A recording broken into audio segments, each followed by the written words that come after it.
এই হোটেলের কথা তুমি কোথায় পেলে দাদা? শুনেছি এখানকার মাংস নাকি খুবই প্রসিদ্ধ। আমার এক আত্মীয়র কাছে শুনেছি এখানকার লুচি মাংসের ঝোল বহু বছরের পুরনো আর বিখ্যাত। বেশ বেশ, আজকে তাহলে ভিন্ন কিছু খাওয়া যাবে। এখন তবে আসল কথায় আসো, কিসের জন্য আমাকে ডেকেছো বলো। আর বলো না, বাবাকে নিয়ে খুব সমস্যায় আছি। কি হয়েছে বলো তো? বাবা তো এই এলাকার মোড়ল, তা তো জানো। তার বয়স হয়েছে কিন্তু এখনো ক্ষমতা ছাড়ছে না। বুঝতে পেরেছি। বড় সন্তান হিসেবে তাকে সরানো তোমার কর্তব্য হয়ে পড়েছে, তাই তো? একদম। ওনাকে না সরালে গাঁয়ের বিচার সালিশের ক্ষমতা আমার হাতে আসবে না। তাছাড়া তার সম্পত্তির ভাগও পাচ্ছি না। তোমার বাবার জন্য আমরাও কি কম সমস্যায় আছি? আগে তোমাদের গাঁ দিয়ে চোরাচালান করতাম। তোমার বাবা দিন রাত 24 ঘন্টার প্রহরী নিযুক্ত করায় তা আর করা যাচ্ছে না। বোঝই তো, চোরাচালান করে হাতে কিছু টাকা আসতো, এখন কানাকড়িও নেই। টাকা নিয়ে চিন্তা করো না, আমাকে সাহায্য করলে অনেক টাকা পাবে তুমি। তাছাড়া বাবা না থাকলে তো তোমারও ব্যবসার সুবিধা হবে। তা কি করতে চাচ্ছ তুমি? মানে সরিয়ে ফেলবে? না না, প্রথমে এরকম কিছু করা যাবে না। আগে অন্য উপায় দেখতে হবে। কি উপায়? সে বলবো, তার আগে লুচি মাংস অর্ডার করে নি। ওয়ে গোপাল দাদা, আরে এখানে 2 থালা লুচি আর মাংস দাও তো। দিচ্ছি বাবু, এক্ষুনি দিয়ে দিতে বলছি। কে আছিস? এক্ষুনি টেবিলে 2 প্লেট লুচি আর রানে 2টো মাংস দে তো। যাচ্ছে কাকা বাবু। সে কি, তুই কেন? ভোলা কোথায়? তোর না লুচি ভাজবার কথা। ও একটু বাইরে গেছে, আমি এদিকটা দেখছি। আর লুচি ভাজাও শেষ হয়ে গেছে। তাহলে একটু তাড়াতাড়ি দে মা, ওরা কখন থেকে বসে আছে। কিভাবে ওকে শায়েস্তা করা যায় বলো তো? কোনোভাবে ওনাকে যদি কিছুদিন ঘরে বসিয়ে রাখা যায় তবেই শায়েস্তা হয়ে যাবে। হ্যাঁ দাদা, ভাড়াটে গুন্ডা দিয়ে আক্রমণ করালে কেমন হয়? ঠিক বলেছ। যদি ভাড়াটে গুন্ডা দিয়ে আক্রমণ করে বাবার হাত পা ভেঙে দেওয়া যায় তবে ওনাকে কয়েক মাসের জন্য ঘরে বসিয়ে রাখা যাবে। সেই সুযোগে ওনার সব সম্পত্তি আর ক্ষমতা তুমি হাত করে নেবে। কিন্তু তোমার ছোট ভাইটা কিছু বলবে না? আরে ওকে নিয়ে তুমি ভেবো না, সারাদিন পড়াশোনা আর বন্ধু বান্ধব নিয়ে থাকে। বাবার কি হলো না হলো তাতে তার কিছু আসে যাবে না। বেশ বেশ, তবে তো ভালো। আজকে রাতেই তাহলে কাজটা শুরু করে দিই। হ্যাঁ হ্যাঁ, আজই করতে পারো। আজকে রাতে বাবা গরুর গাড়িতে করে শহর থেকে আসবে। তার হাতে ব্যাংক থেকে তোলা কয়েক হাজার টাকাও থাকবে। আজকে যদি তাকে আক্রমণ করা যায় তবে তার টাকাও আমাদের হবে আর সম্পত্তিও হবে। বাবা বাবা বাবা, কিয়া বাত হে, কিয়া বাত হে। এই না হলে শ্রেষ্ঠ বাবার শ্রেষ্ঠ সন্তান। ঠিক আছে, আমি লোক পাঠিয়ে তবে আজই সেই কাজ করছি। নাও, এখনো খাওয়া শুরু করো।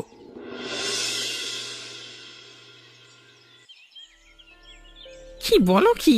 চৌধুরী মশাইয়ের বড় ছেলেই পরিকল্পনা করছে?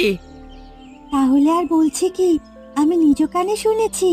কি বদের হাড্ডি লোকগুলো আজকে রাতে নাকি চৌধুরী মশাইয়ের বাড়ির রাস্তায় গর্ত করে রাখবে, যাতে উনি অ্যাক্সিডেন্ট করেন।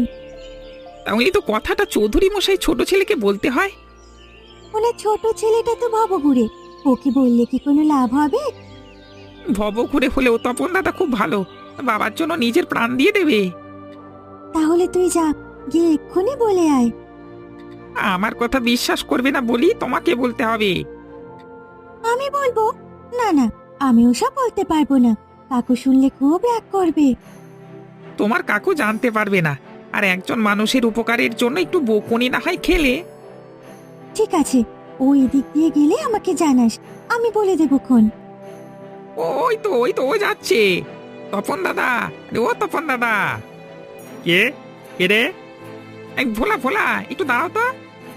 কি হয়েছে তাড়াতাড়ি বল, আমার বাড়ি যেতে হবে। বাবা বাড়ি ফিরে আমাকে না পেলে রাগ করবে আবার। আমি কিছু বলবো না, আমাদের মায়া দিদি তোমাকে কটি কথা বলবে। কি কথা আমার সাথে? আপনার বাবার খুব বিপদ। বাবার বিপদ? তা তুমি জানলে কি করে? আজকে দুপুরে আমাদের হোটেলে বসে আপনার দাদা ও আরেকটি লোক পরামর্শ করেছে, রাতে ফিরবার পথে আপনার বাবাকে ওরা আক্রমণ করবে। তাই নাকি? তা কোথায় আক্রমণ করবে সেই নিয়ে কিছু বলেছে? তা নিয়ে কিচ্ছু বলেনি, তবে পলাশপুর জঙ্গলে আক্রমণ করার সম্ভাবনা বেশি। ওখানে মানুষজন কেউ থাকে না। যদি কেউ কাউকে মেরেও ফেলে তবে কেউ জানবে না। বেশ বেশ, তবে আমিও যাচ্ছি জঙ্গলে। দাদার কত বড় হিম্মত আজকে দেখবো আমি। ওরা অনেকজন, আপনি একা তাদের সাথে পারবেন? আমারও হাতে আর কোনো উপায় নেই, যে করি হোক বাবাকে আমার বাঁচাতেই হবে। আরে আমিও তোমার সাথে যাব তপন দাদা, যদি তোমাকে সাহায্য করতে পারি। বেশ, চল তবে। এই হাট হাট হাট হাট হাট, এই যা যা তাড়াতাড়ি যা, এই রে, এই যা রে, ওরে বাবা, হুট হুট হুট হুট হুট হুট। ওহে কুবের, বসন্তপুর আর কত দূর? এই তো চলে এসেছি কর্তা। এই হেমন্তপুরে জঙ্গলটি পার হলি বসন্তপুরে পথ। তাড়াতাড়ি গাড়ি চালাও বাবা, শুনেছি এই জঙ্গলটি বড় ভালো নয়। ও সব কথা এখন বলবেন না কর্তা, আশা করি ভালোই ভালোই পথটা পাড়ি দিতে পারবো।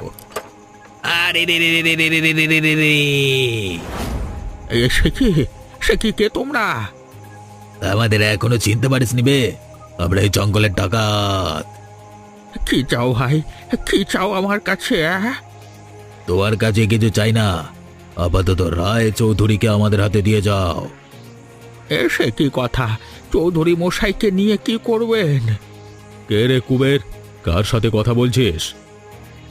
ডাকাত পড়ে যে কর্তা, ওরা আপনাকে চায়। আমাকে চায়? সে কি কথা? বাঁচতে চাইলে তাড়াতাড়ি বের হয়ে এসো, নাহলে এই বল্লভের এক ঘায়ে তোমার মাথা ফাটাবো। না না বাবা, আমাকে তোমরা মেরো না। আমার টাকা পয়সা সব দিয়ে যাও, তবু আমাকে মেরো না, ছেড়ে দাও। টাকা পয়সা তো তোমার নেবই, কিন্তু তোমাকেও আমাদের দরকার আছে। এই তোরা দাঁড়িয়ে আছিস কেন? যা এক্ষুনি চৌধুরীটাকে শাস্তি করে দিয়ে গিয়ে। সাবধান, কেউ যদি এক পায়ে গিয়েছো তা আজকে এখানে রক্তের বন্যা বয়ে যাবে। কে তুই? কে তুই? আমি তপন, তোদের যমদূত। ও তুই তাহলে সেই বিচুটি? তবে তোকেও একসাথে উচিত শিক্ষা দেওয়া হবে।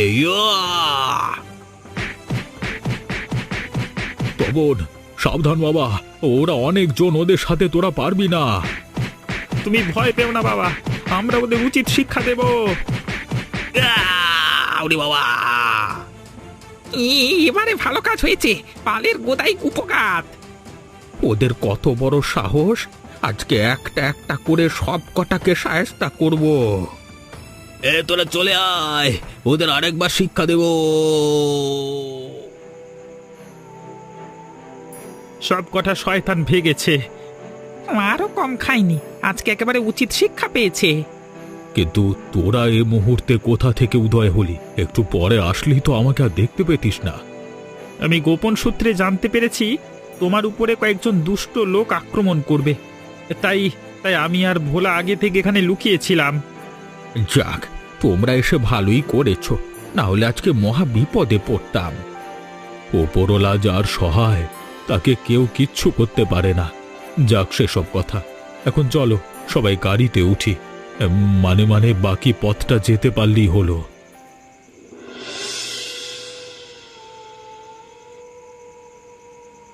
বলেন কি বাবা, পথে আপনাকে ডাকাত ধরেছিল?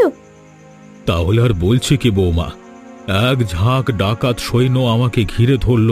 পালাবো যে সে উপায়ও নেই। ভাগ্যিস তখন তপন সেখানে গেছিল, না হলে আজকে আমাকে ওরা ধরে নিয়ে যেত। বাবা বাবা, তপন কুমার তো ভালোই সিহানা হয়েছে, ডাকাতের সাথে লড়াইও করতে পারে। হ্যাঁ বৌমা, আমাদের তপন আর ছোট নেই, সে অনেক বড় হয়ে গেছে। তাহলে তো একটা বিয়ে দিতে হয় এবার। শুনেছি সে এখানে ওখানে ঘুরে বেড়ায়। কি যে বলো না বৌদি, আমি রানাঘাট ছাড়া কোথাও যাই না। সেখানে হয়তো কেউ আছে, তা মেয়েটা কোথাকার? তার বাবার নাম বলো, আমরা না হয় দেখে আসবো। সে কথা এখন রাখো বৌদি, দেখো ওনার কোথাও লেগেছে কিনা। আমার কোনো চোট লাগেনি, এখন এই টাকাগুলো রাখো তো বৌমা। এগুলো কালকে অমলকে দিতে হবে, ওর কাছ থেকে একটা জমি রেখেছি। ঠিক আছে বাবা, আমি এইগুলো আলমারিতে রেখেই দিচ্ছি। আর আপনারা এক্ষুনি হাত মুখ ধুয়ে আসুন তো, আমি সেই কখন থেকে খাবার বেড়ে রেখেছি। বলছিস কি, তোরা ডাকাতের সাথে লড়াই করেছিস? হ্যাঁ গো, ডাকাত সৈন্যকে তপন দাদা একাই কুপকাত করে ফেলেছে বাবা, আমিও ছিলাম তার সাথে।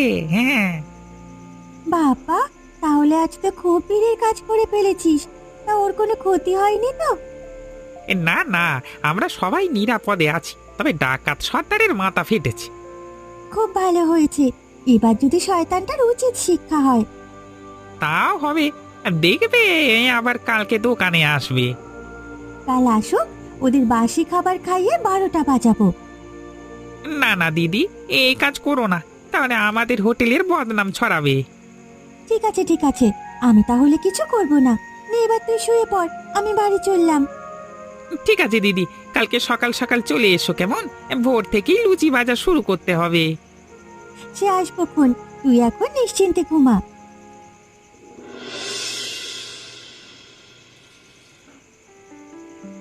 হ্যাঁ গো, এতক্ষণে তুমি এলে? আমি সেই কখন থেকে তোমার জন্য অপেক্ষা করছিলাম। আর বলো না গিন্নি, একটু কাজে ব্যস্ত ছিলাম। তা বাবা কোথায়? বাবা ঘরেই আছে। আজ তো ডাকাত ধরেছিল ওনাদের। ডাকাতে ধরবে তা জানতাম, কিন্তু বেঁচে ফিরলো কিভাবে? জানতে তুমি? আমি তো পাঠিয়েছিলাম। কোনোভাবে যদি তার টাকাগুলো লুট করতে পারতাম না, তাহলে খুব ভালো হতো। কিন্তু তার হলো কই, এ তপনটা গিয়ে সব ভেস্তে দিল শালা। ওটাই তো সব নষ্টের গোড়া। সব সময় তোমার কাজগুলোতে এসে জল ঢেলে দেয়। আর পারবে না, বাপ বেটা দুটোকেই এবার সরাতে হবে। তা কিভাবে কিভাবে বলো বলো। সে পরে বলবো গিন্নি, এখন তা বলবার জায়গা নয়। দাদা, দাদা ঘরে আছো? আজ আছি, ভেতরে আয় আয়। হ্যাঁ, তোমার সাথে কিছু দরকারি কথা ছিল দাদা। কি কথা তপন? কথাগুলো তোমাকে ব্যক্তিগতভাবে বলতে চাই। তোমরা তাহলে কথা বলো, আমি রান্নাঘরে গেলাম। বল তপন, কি বলতে চাস? তুই প্রকাশের সাথে কি ফোন দিয়ে এটেছো দাদা? তুই সব জানিস দেখছি। তাহলে ভালোই হয়েছে। এখন শোন, বাবাকে চল 2 ভাই মিলে সরিয়ে দি, তাহলে তার সব ধন সম্পদ আমাদের হয়ে যাবে। ছি দাদা ছি, এসব বলছো কেন তুমি? বাবার সব কিছু তো আমরাই পাবো, সেজন্য তাকে সরাতে হবে কেন? আরে বুঝতে পারছিস না তুই? বাবার জন্য প্রকাশেরা চোরা চালান করতে পারছে না। তাকে সরালে প্রকাশের কাছ থেকে মোটা অঙ্কের টাকা পাওয়া যাবে। তাছাড়া তিনি তার অর্ধেক সম্পদ এতিমখানায় দান করবেন। সেটা হলে আমাদের খুব লোকসান হয়ে যাবে। না দাদা, লোকসান হলে হোক, তবুও বাবার কোনো ক্ষতি হতে আমি দেব না। বেশ, তুই যদি আমার সাথে হাত না মেলাস ভালো, কিন্তু আমার পথের কাঁটা হয়ে দাঁড়াস নে। বাবার কোনো ক্ষতি করবার চেষ্টা করলে তোমার পথের কাঁটা তো হবই, তোমারও 12টা বাজাবো। আমার কথাটি মন দিয়ে শুনে রেখো দাদা, বাবার কিছু হলে তুমি প্রাণে বাঁচতে পারবে না।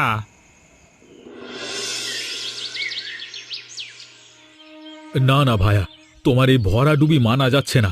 আমি কত আশা করেছিলাম, আর তুমি এভাবে আমাকে ফাঁকি দিলে ভায়া। আমি কি করব দাদা বলো? আমি তো চেষ্টা করিয়েছিলাম, কিন্তু তখন যে তোমার ভাইটা এসে সব মাটি করে দেবে তা কে জানতো? একা একটা মানুষের সাথে এতগুলো লোক পারলে না? ছি ছি ছি ছি, এ শক্তি নিয়ে তোমরা চোরা চালান করো? একা কে ছিল? তোমার ভাইয়ের সাথে আরেকটা ছেলে ছিল। আর ওই কারওয়ানের কথা বললাম না, শরীর যেন অসুরের শক্তি, সারা বুড়ো, তবু উদুম ঠ্যাঙালো আমাদিকে। তপনের সাথে আর কে ছিল? অন্ধকারে ঠিক ওকে ঠাওর করতে পারিনি।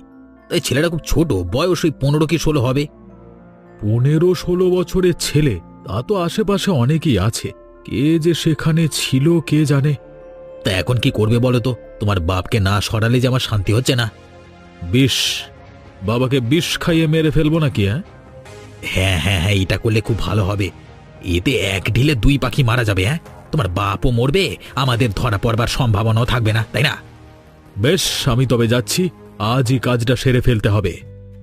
আরে ভায়া, কোথায় যাচ্ছ? বসো বসো, গোপালের দোকানে লুচি মাংস খেয়ে যাও। আরে লুচি মাংসের কথায় আমি দ্বিমত করতে পারবো না ভায়া। খেতে যখন বলছো তাহলে লাগাও 2 প্লেট। কে আছিস? এখানে 2 থালা লুচি মাংস দিয়ে যা তো। দিচ্ছি বাবা, এক্ষুনি দিচ্ছি। ও মায়া মা, আরে 2টো মাংস দে তো, এক্ষুনি দে না।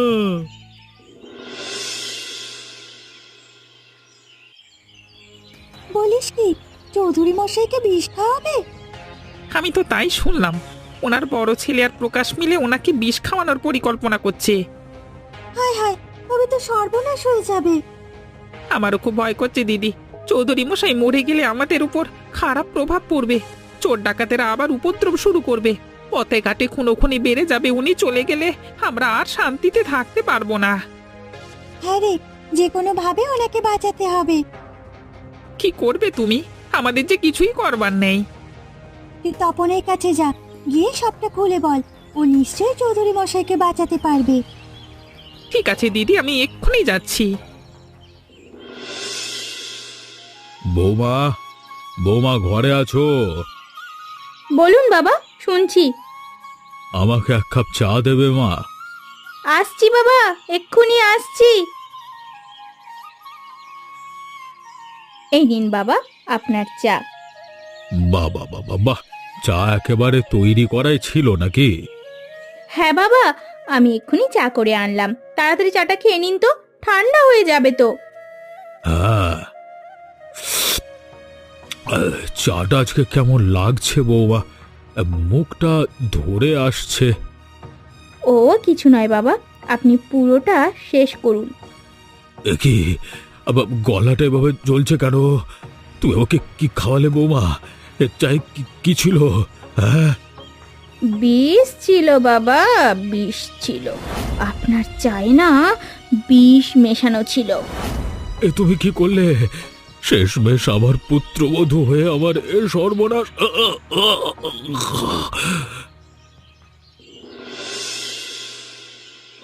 কি হ্যাঁ তপন, কখন থেকে দেখছি মন মরা হয়ে বসে আছিস? কি হয়েছে বাপ? তেমন কিছু নয় কাকু, এমনি মনটা বড় খারাপ হয়ে আছে। তপন দাদা, তপন দাদা, তাড়াতাড়ি বাড়িতে যাও। চৌধুরী মশাইয়ের খুব বিপদ।